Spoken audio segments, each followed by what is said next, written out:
Over to you. That was some good advice. All right.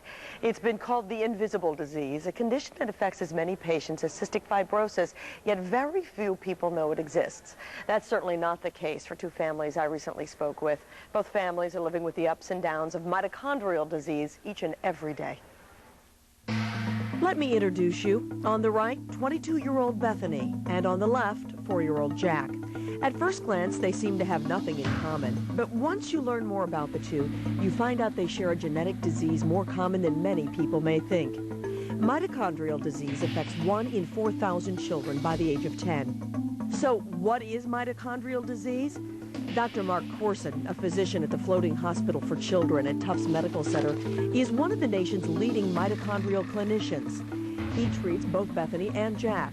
The doctor simplifies the explanation for me. It's a problem in the body's ability to make energy that it can use. The diseases are complicated. Perhaps Bethany can explain her situation best. In every muscle, there's an assembly line of cells called mitochondria. And it's like if you were in a factory and there were 5 people in line, each one had a job to do. And one of them was sound asleep on the job. It slows the people to either side of them down. The result for Bethany is that her stomach doesn't function well, keeping her body from breaking down food and turning it into energy. Often she's fatigued, which results in many medical issues. Low blood sugar, a disruption in her organ function, and at times it leaves her brain unable to reason and function at a full capacity. If the brain is affected, you might see problems with development or mental retardation. You might find things like seizures. You might find things like migraine headaches. Still, Bethany is very much like any other young adult, busy with school, friends, and planning her future as a graphic design artist. It's a career that could work for me, something that I can take on a job when I have the energy to, but it's not something that I'm necessarily locked into stuff for if I'm sick. Because the disease is progressive and has only recently been studied, doctors really can't tell patients what their future will hold. They do know one thing: complications related to the disease can lead to death. That spells Jack, so I'm Jack. Little Jack is certainly full of life. Like most kids his age, he attends preschool, plays with his older brother, and gets into his share of mischief. But in his short 4 years, he's had his share of illness, and his parents have had their share of fear.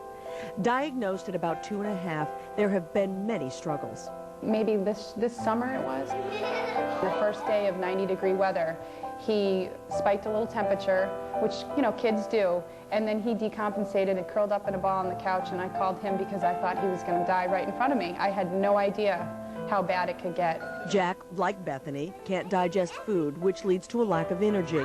Well, because he must continue to grow and he's so young, his parents made the difficult decision that Jack must have a permanent feeding tube.